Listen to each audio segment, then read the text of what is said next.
For episode 38 of the World Triathlon podcast, we welcome Joe Brown to the show ahead of what should be another very special weekend of racing with the Lisbon World Cup and Mixed Relay Olympic Qualification event. With the likes of Australia, France, Britain and the USA already assured their places in Tokyo as the format makes its Olympic debut, the stage is set for the likes of Belgium, Brazil, Spain and of course Joe's Canada to book their relay squad a spot on that pontoon. And here's Joanna Brown dialing in from Lisbon. Oh, what have you done? I broke my nose. Yeah. When? In Yokohama. During the race? Right before, actually. I was doing some starts with Kirsten Casper, and I dove in, and I went way too close to her, and it was my own fault. And her elbow came straight back, hit me right in the bridge of the nose. I heard the crack and the crunch. And of course, they're passing us, like they wanted us to wear masks before the race. So they're passing me masks and they're like, you have to put the mask on. I was like, I can't, I'm bleeding. And I put the mask on. So I kept bleeding through masks. And then, I started the race. Whoa, well, welcome back to the blue carpet. Yeah, I mean, a great reintroduction. I couldn't ask for more. Luckily, I think it's pretty much straight. I got a little curve up in the top, but otherwise, it's all right. Panic. Yeah. I do wonder, like, when you're all kind of piling in on top of each other after the first lap and going back in, does that, to the naked eye, it looks like you're on top of each other, but obviously by the time someone's in, they've already sort of swept away. But is that a thing? Does that happen quite a lot? Land on an ankle or someone kicking away? Or because also, like, you could go in deep and then obviously not be as far ahead. There's a wealth of different approaches, shall we say? Yeah, no, I mean, some people, myself included, are capable of diving surprisingly diagonal, when you think it'd be quite straightforward to just dive straight. So there's a lot of chaos and just sort of rumbling that happens at the start. And of course, everybody knows the story once you get to a buoy and... Yeah.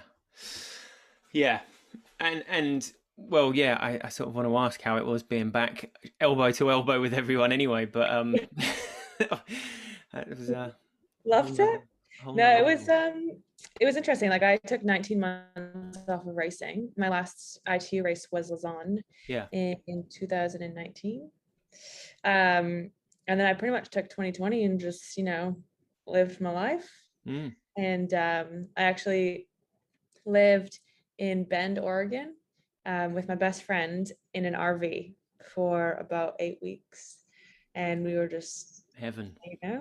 Mountain biking, did some running and stuff. But I think like a lot of athletes, once the delay to the Olympics was announced, and we were going in Canada, we were going through lockdowns and quarantines and everything was just a bit chaotic.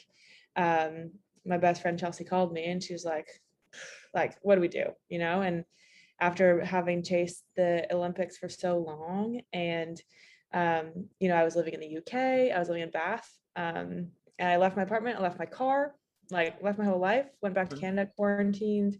I think like everybody else kind of thought, what, this will be over, in a few months, and it just kind of kept snowballing. And then I think I spent about 12 weeks at home, thereabouts. The Olympics had been delayed. I was pretty lost, and Chelsea was just like, let's go on an adventure. So we drove the entire coast from Seattle down to California. We did some van trips. We just kind of hung out. We didn't really think about triathlon. It was awesome. And then, this year kind of got focused in again, kind of started November. And I was like, okay, it's time to train. I can't, just hang out in the forest and have beers. So kind of started training again in November, and here we are. It's May and we did a race. Has it been quite hectic? I mean, the travel to Yokohama and all of that obviously was quite unusual anyway. Like, so to have had such a long time out and for the first race to have so much around it, was that all getting a bit much, or were you sort of ready to dive into it as well? I can kind of imagine it getting quite stressful. Yeah, I actually completely forgot how to fly. Like 5 hours into my long haul, I was so bored. I didn't know what to do with myself. I was like, geez, how did I ever do this? And 10 times a year we were flying across the world. But yeah, it was definitely pretty a bit hectic before the race, like with getting all the visas and getting all that organized. And I mean, I was just so grateful and impressed that the Japanese LOC was able to host, because I feel like it was such a to train, and getting us, buses to venues so that we could run and swim, and hats off to them because they did an incredible job. But it was definitely a chaotic week of just like being isolated in your hotel room and either being on a bus or it is funny though, like if for whatever reason it feels like we were there a lot longer than we actually were. And when I left Japan and I flew through Frankfurt and I saw a sandwich, and I was like, oh my God, it's been years since I've had a sandwich. I had to buy one. I wasn't even hungry, but I just wanted a sandwich.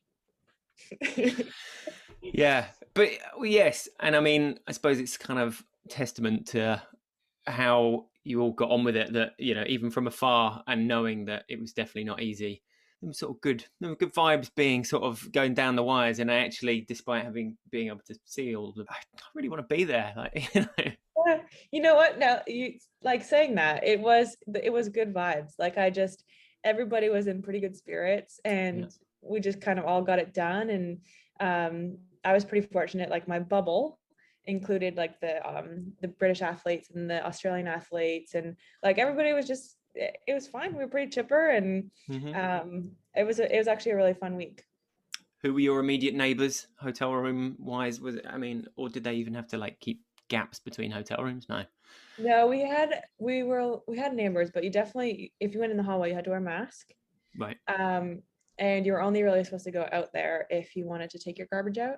But I had my my teammate to my right, Emily Kretz, and then across from me I had Claire Michelle, and I think Jelle Heens was also across from me. Okay, so the Belgians and the Belgian Canadian sort of clash there. Yeah, but I mean, I think I saw them once. Yeah, because a lot of times you had to rendezvous in front of the elevators, and you had to take individual country elevators down, so you couldn't be in the elevator with a different country. So I'd see them for a few seconds before we'd take the elevator down, get on the bus, and then head to the venue. So apart from like not having much entertainment on the airplane, did you at least remember some stuff that you could get out when you got your bags and things and keep you busy in the hotel room? Yeah, I mean, I had to call a mechanic. I didn't even know how to build my bike anymore. No, it was I actually was not really bored ever there. We spent a lot of time on buses, like I said, and I thought that it was going to be 3 days of isolation and not getting to see a single human being, and forgetting how to speak English because I was just on my own. But yeah, it was fine. We saw lots of people, had masks on the whole time, and there wasn't really that much time to be bored, to be honest. Nice. Yeah, good snacks. Hella was very, very happy with like remembering to take oats with him. And I sort of have a vision of like a kind of situation where everyone's like bartering. It's like, if you give me some crisps, you can have a couple of cookies or whatever. Yeah, but I suppose you couldn't actually do that. So no. I mean, I did bring some pretty good snackos. I was very prepared. I think I flew on the way out. I flew with like almost 10 kgs of food. What? A bit more snacks and peanut butter, rice. I brought a little rice cooker that's like collapsible, so it's this really cool little nifty invention. But yeah, just brought some comfort food so that could mix it up a bit.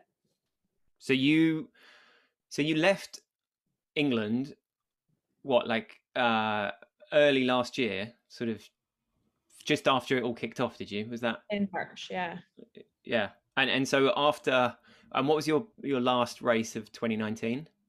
Lausanne. Okay. So you'd already sort of said, right, from Lausanne, I'm gonna that's it for that season. But obviously 2020 was supposed to start where in Abu Dhabi or? Yeah, we actually, so I was with the British team in Australia. We went to Burleigh in the beginning of 2020 for a training camp. And I actually, funnily enough, I flew through Hong Kong in the peak of the pandemic. I didn't know it at the time, but we flew through Hong Kong, went to Australia, spent 9 weeks there, and then flew back to the UK, which was the plan originally anyways. But yeah, my first race was going to be, Bermuda in 2020. Right. And then, yeah, kind of in March, stuff started kicking off, and we realized that everything was going to be canceled. And I think once the first few races got canceled, it was kind of like a waterfall effect. And so, yeah, left the UK, went back to Canada. Canada it was. And then adventures in the United States of America. Well, yeah. Are you missing anything about England? I mean, talking about, surely like a chocolate hobnob would have been something you would have packed. Yeah. What are those squidgy saurines? Yeah. Oh my God, I miss them so much. I mean, you're just teasing me just had now. that in a cup of tea. Don't want to make you feel too homesick, but not. I honestly, I could live in the UK for the rest of my life. I loved it so much. And India and I had like the cutest little apartment in Bath. Yeah, it's And beautiful like here, isn't it? right on the canal. You can go riding and get lost for hours. Yeah. And just you'd never see the same road twice. And I just missed like scones and cafe stops there and tea. I swear the food tastes better in the UK. But Well, I do miss the UK. I felt so at home there. oh, Yeah. and yeah. Well, I wanted to mention at some point. Obviously, you're best buddies with Chelsea and spent a lot of time with her. So Chelsea's post-race interview from Leeds, that was obviously like one of the moments from the Triathlon Live that did quite well in the vote there. Yeah. Was that sort of indicative of the kind of conversations you would be having in this van ride? Sort of, some pretty out there stuff, or was that basically due to post-race adrenaline as well, do you think? She is certifiably insane. She is. She's my favorite person in the whole world. Like, I love her, and we've had some amazing chats. We've had some really big fights. We've talked about everything that you could ever talk about, and I think we celebrated a few days ago that Woody had spent pretty much a year, 365 days, not being separated by more than 6 feet. Like, we were hip to hip for all of COVID, and like she got me through so much. Incredible. Yeah, she's crazy though, and there's never a dull moment. I can assure you of that. And amazing to have someone like that when you're traveling around, and it must make an enormous difference to you and being able to, I mean, you obviously love what you do, right? But having someone that obviously enhances the whole thing, no? Yeah, absolutely. I think that's one thing that throughout my career I've learned so much, is that as much as I love triathlon and I love competing and I love representing my country, it's the people 100%, and not even from the same country as you. Like, I have some amazing Canadian teammates that I'll love for the rest of my life, but some of the people that I've met on the circuit, and just that you've been able to share things with, and that understand the experience and the training and what you go through. And yeah, it's unreal. It's just like this bond that I think has made all the difference, and it has made me love what I do. And yeah, this is the people more than anything. You learn that over time. Amazing. There's someone hammering my door downstairs. Oh, Sorry about this.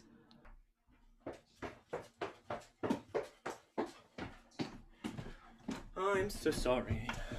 that's all right. Honestly, like, it's working from home. It doesn't get any easier. 18 months in or whatever, and it's like, oh, delivery. Thanks very much. It was the police, wasn't it? Yeah. Yeah, knew it. But it was the Froome police, so they just come around with a biscuit and come for a chat. Hello, you're right. Oh, okay then. Have a good time. I think I saw your window slightly open 3 weeks ago. I just wanted to check you were all right. Yeah, fine, thanks. Did any rain get in? I just run up the stairs. I need a moment Oh, to. yeah, you just settle yourself there. Yeah, thanks. It's off season hasn't been kind. I can tell you that much. Too many saurine cakes. Could be. Yes, right. So where were we? Lovely people, Chelsea, in a van. So, you're from Carp, Correct. correct? Nailed it. So I was kind of looking through to see. I mean, I think it was on your biog that it said carp, and I was like, oh, interesting. I'll see which would you consider your home race of this year, Edmonton or Montreal? Obviously, I've been to Canada. I should have known that one's a 40-hour drive and the other's 2-hour drive away. But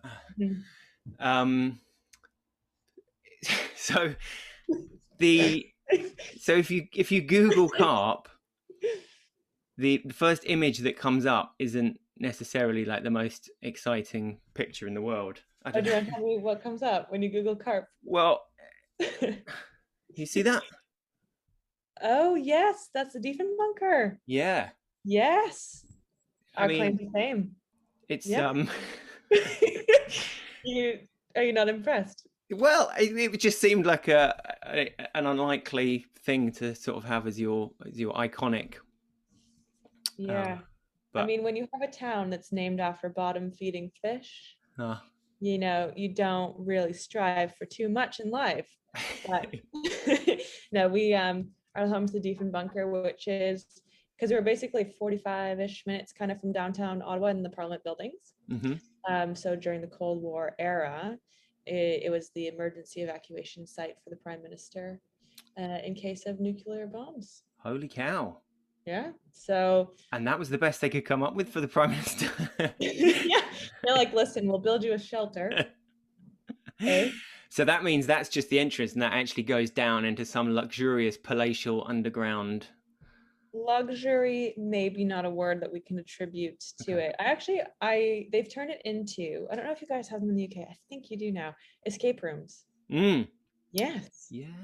So there's a deep, you kind of walk through this massive tunnel, echoey, giant, cold, and you kind of go down a few levels, and then they've turned the Diefenbunker into an escape room now. So you can actually, it's really cool. You can walk through it. An authentic Cold War escape room. So that's what it's doing now. It was, I don't want to upset the people of Carp by making claims that aren't true, but I believe it was flooded at one point because they weren't going to use it anymore. And then they've like reconditioned everything, turned it into a museum escape room. But it's really cool. It's kind of, it is eerie. It kind of feels like you're on the lower decks of a ship. And there's all like the doors that are sealed. And there's a whole bunch of like conference rooms and map rooms and stuff. And they have radios and all that cool stuff. So it's kind of a cool experience to walk through it. So are you still have family there, and is your heart still there? Kind of, I suppose. I mean, it's obviously not the most rural place in Canada, but it's still a small town, and to go from there to traveling the world and stuff, was that like a fairly? Yeah, they don't live in the Diefenbunker, but they do live in Carp. But yeah, no, I left home when I was fairly young. I went to University of Guelph, Ontario, which everybody has a really hard time pronouncing and spelling, but it's just south of Toronto, and I left when I was 17. But my family still does live in Carp, Ontario, and my parents are there as well. So when COVID happened and I went home, I went back to Carp. And it's a super small town. It's got pretty much a bakery, a library, and a convenience store, and that's about it. We have no traffic lights, it's just kind of like quiet. It's not as charming as Bath, but it is beautiful, kind of out in the country. It does get a lot colder though than Bath. Like you get the sub 40, like the wind punches you in the face winter days. Freeze your hair. Exactly. Yeah. You can throw a glass of water out in the air and it'll freeze instantly. But yeah, that'll always be home for me, I think. Carp, and my parents still have a house out there, and lots of space, and it is beautiful. But I've definitely, I think ever since I was young, wanted to live somewhere else. And I mean, I've done a good job of living all over the world so far. So yeah, but it is always nice to head back there. Will they be going to Montreal to watch? Are they your parents? Yeah, it depends on, of course, what the spectator situation is like. But every time I've competed in the Montreal World Cup or WTS, they've been there. They try to make it out to as many Canadian races as they can. So they've been to Edmonton, they've been to Kelowna when there's a race there as well. And I think they have been to pretty much every world championships I've been to as well. So they were in Switzerland last year. And yeah, my parents are amazing, super supportive. And they always try to make it out to as many competitions as they can. Awesome. Yeah. I mean, the Lausanne was a pretty amazing atmosphere as well, wasn't it? Like generally, obviously, to have your parents there would have been really nice, but just the hordes of folk around and the general kind of atmosphere was pretty lively. It was beautiful. I liked it a lot. I mean, our hotel was like up that hill. So we had Brutal to hill. take, brutal, hated it. We had to take like the tram or train or whatever up the hill to go to the hotel. But I mean, what a beautiful city, eh? It was gorgeous. Back to racing then. All right, yes. Yokohama obviously must have been a thrill to be back on that start line as well. So long. How were you actually sort of feeling? Was there like more nerves than usual, or just, well, apart from, I suppose you had other things to think of. Yeah, other than breaking my face. Yeah, no, I actually wasn't nervous. It's kind of, I don't think your body ever forgets how to race. And I mean, I've been doing this for 12 years now. Geez, it's a long time, isn't it? But yeah, I kind of was just like ready to get in there again. I didn't really know what to expect. I'd been training really well down. I was living in Tucson, Arizona for the last 6 months, actually. Just had a super consistent block of training with Chelsea Burns. Lionel Sanders was there. Long course, yeah, Canadian. Heather Jackson, another long course Canadian. Paula Finley. Now I'm just name dropping all my friends. Makes me sound cool. But yeah, I just was like, all right, let's see what goes. I'll huck it, and who knows? But it'd been funny. I'd been joking around with my coach, and he had said something about how I was going to finish 13th or something. I'm not sure. We were joking, and then sure enough, I finished 13th, and I was like, "This is your fault." Yeah, but the race was good. It was definitely some rusty transitions. God, I sound like such a triathlete. Transitions were not. I mean, I did. You had, T1 was slow as they got. Yeah, I think I was last place. Yeah. Yeah. I'm just having a look through some stats. These are the sort of talking points I try and, is she known for being a slow transitioner? Yeah. So do you generally try to shame your guests, or is this just me? Yeah, it was awful, to be honest. I had a chat with Katie in T1. And I struggled so much with my helmet. I'm making excuses now, but it was awful. I was in there had a cup of tea. Had a few minutes to just sit down, and then I got on my bike. Yeah. Yeah. And into it. Well, yeah, I suppose those are the sort of things that, that is the race rustiness right there, isn't it? Yeah. I should have spent more time just walking around, picking up my helmet and putting it on. But that felt a bit excessive. So I was like, I'll try it for the first time today. Fingers and thumbs, just. Yeah, buckle. And the sort of post race and everything, and getting out of there, and so straight to Lisbon seemed obviously like the sensible thing to do. Yeah, why not? Yeah. I was hoping actually I'd fly all the way around the world. It seemed like, why not? I'm already up in the air, so I might as well just keep going. Yeah. But I think I will complete the full circle when I go back to the US. But yeah, no, I just the post race was pretty smooth. I mean, the Japanese are very organized. So, we finished, we hung out for a little bit, got a PCR test, went and packed our bikes. And then before I knew it, I was on a bus and I was going to Europe for sandwiches. And looking ahead to Lisbon, obviously you're not doing the individual race, no? No, sir. Mixed relay all the way. Mixed relay all the way. Yeah, this is it is our last opportunity to qualify team for the relay for the Olympics. So we're just full in for Friday, mixed team relay, Team Canada. So yeah, I'm just doing that, and then I'll finish off my last kind of block of training. And obviously, yeah, I mean, without your sort of Australias and GBs and stuff there, it's top three you've got to finish to guarantee the place, right? So Yes, sir. any scoops on the rest of your team lineup? Is it strictly under wraps? Yeah, I can't share that information. I'm really sorry. It's highly confidential. I know, some of the teams looking pretty good. The Belgians got their A team. I know that there's some Swiss athletes that are rolling up. So there's gonna be some strong teams out there. It's not gonna be easy. Um, yeah, we'll see how it goes. But like you said, without the French and the Aussies and the Americans, like powerhouses of the relay, it will probably change the dynamic a little bit. So I am really curious to see how it all shakes out. Hmm. What's your usual? Would you be a number one-er or a number three-er going out there? I'm normally a number threer. I kind of like the scene to be set, and then I'm like, okay, what chips do we have left? Play the rest of the cards. Kind of the more like TT on the bike type spot. Mm-hmm. So that's that's where I'm comfortable, but you have to be versatile. So you can, I don't know, we'll see what happens on Friday, not the weekend. But yeah, no, there's advantages definitely to having like a faster swimmer in the first leg.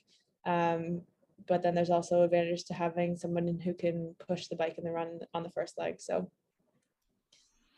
that's it. And that sort of distance, as far obviously Montreal's going to be super sprint as well. What's your sort of take on that? Are you like, is it something that will suit you? Do you reckon? Is that a new, mixing it up, or are you kind of like, well, actually, we just need more standard distance. Thanks very much.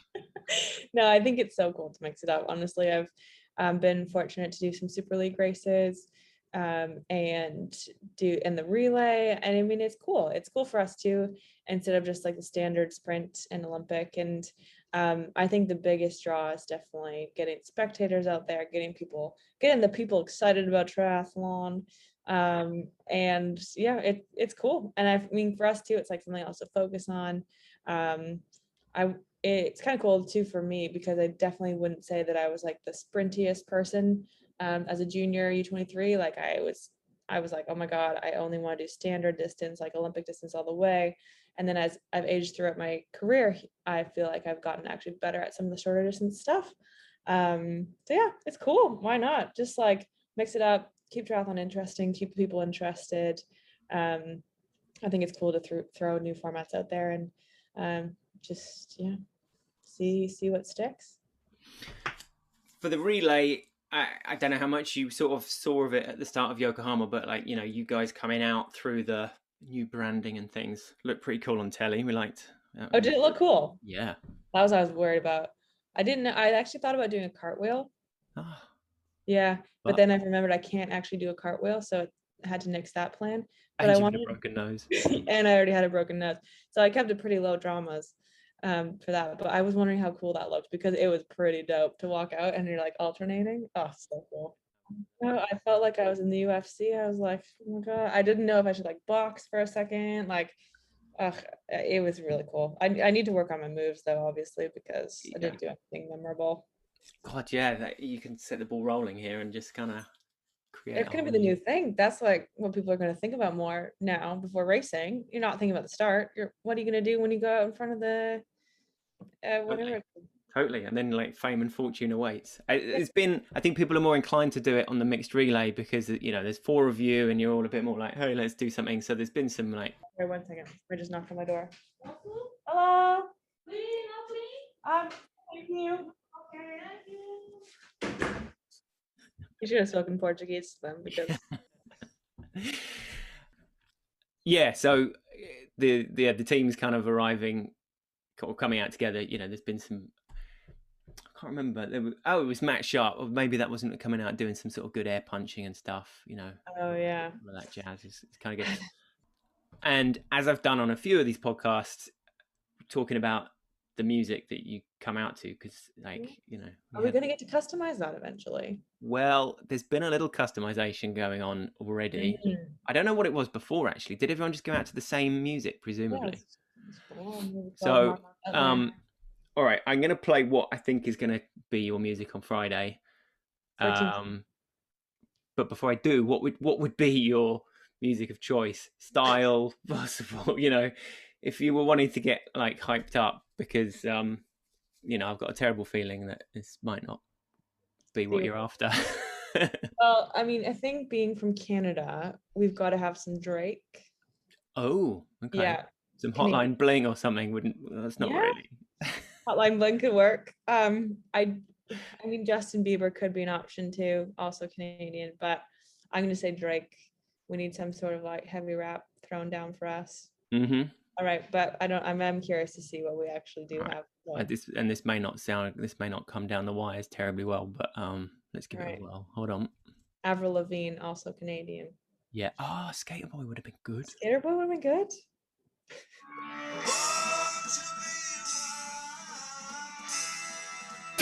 Oh, the face says it all.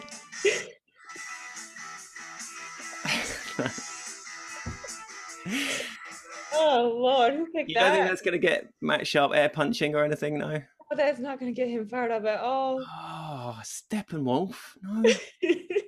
Oh no. Can you tell me who chose that and I can get them fired?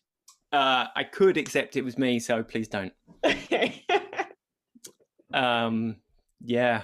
Well, I think I'm on about a 20% success rate so far with people with Justus Nieschlag, like the German one. He was well into that. So that was good. Okay. I actually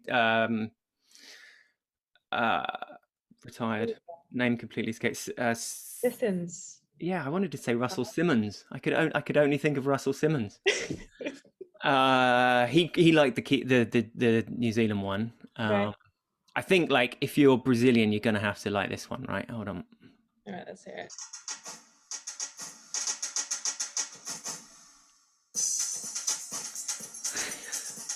Okay, why can't that be the Canadian one? Because Canada doesn't have that little swing, unfortunately. Swing. Come on. Especially in carp. Yeah. All right. Well, there's room for maneuver. Yeah, maybe. There has to be. Yeah, definitely. Response. Look at me and Drake. Maybe. I'm trying to think about who else we have that would be good, but I'm sure you can Google Canadian artists. Yeah. Celine Dion, something like that. So even Celine would be better than Steppenwolf. What? Really? Yeah, you know who's a huge Celine Dion fan? Tell me. Jessica Learmonth. Whoa. She went to Vegas to watch Celine. Yeah. Like when? Sort of.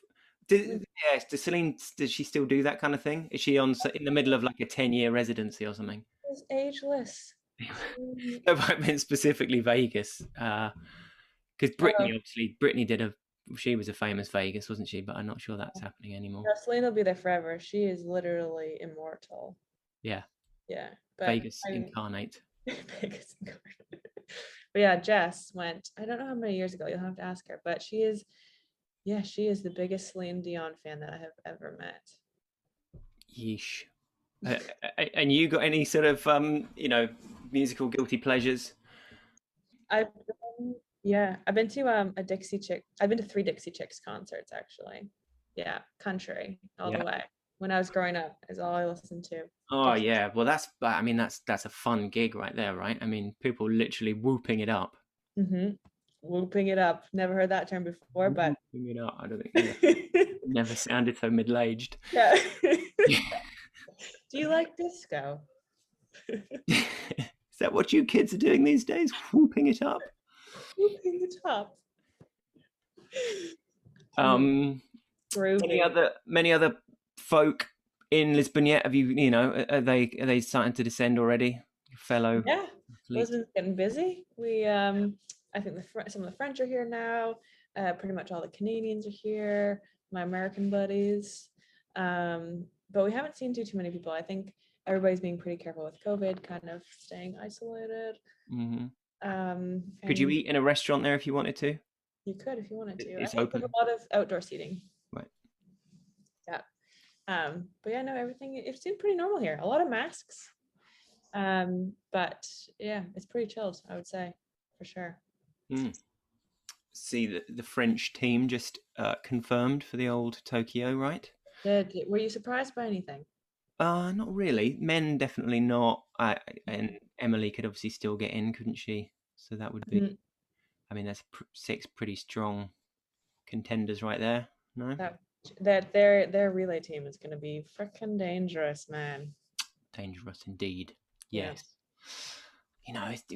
I always think there's got to be some kind of good mind games to be had in the holding pen where you're all lined up and nobody knows what's going on, and there's some poor technical official trying to get you in the right order. And No, I'm always the one too who's like, they're like, Team Canada, where's number 3? And I'm like off chatting with whoever over in like 10, 100 meters away. Like, I'm not talking to my friends. I'll be there in a minute. And I just line up. Come on. But yeah, you could definitely play some pretty shifty mind games if you wanted to in that bullpen. yeah, Yeah, I feel like I'm gonna need to shake it up a bit. I was like thinking maybe I just like shove a whole bunch of rubber snakes in my suit and just start pulling them out and throwing them all over the place, or I don't know. I just honestly I don't know how I thought of that. It was the first thing I did, but I'm gonna need yeah. to Obviously, yeah. Never thought of that before. No. haven't thought this through. Another thing I miss about the UK, grocery deliveries. And it's so convenient. Well, I'm not to sound unprofessional, but that's what was at my door earlier when I had to Oh, that's what was there. boot off. 10 minutes early he was. Oh, So the one time. what service do you use? Ocado. I use Ocado too. Pretty good, aren't they? I used to call it Ocado. Of course. And the only one that does acai. So I don't know if you're What did you say? the Brazilian superfruit acai, but Oh, they're the only one that'll do it. So it has to be. you like the acai? Yeah. You not heard of it? I have. I just haven't heard it pronounced that way before. Also, is Ocado doing M&S now? Yeah. See, I Yeah. wasn't. I was going to stick around for that switch. So you just left and got in a van and went around Canada instead. I was like, you know what? Ocado. Tipping point. I'm going to go to Canada. Ockadoodle do. Oh, wow. What was the other one you used? See, I can't even remember that, but that might have been worse. Whooping it up. Whooping it up. Yeah. All right. Oh, great. Well, on that bombshell, and this is going to take quite a lot of editing together now. So yeah. You're like chopping out so to do. Try and find 10 minutes in here that actually works. No, it's been excellent, and it's after doing these for a year with sort of no racing to sort of discuss and whatnot as well. It's really nice, like talking to Helly when he was just halfway home. Even it was like this feels good. This is nice. Getting the inside scoops. Yeah. And I hope the nose doesn't hamper your swim too much. I mean, my future aspirations as a nose model are now completely crushed, but I mean, such is life, right? It's life. The Kleenex commercials are going to have to be put on hold. Yes, true. All right. Thanks ever so much. Have a super afternoon. Yeah, thank you so much. Ockadoodle do. Have a good one over there in Prom.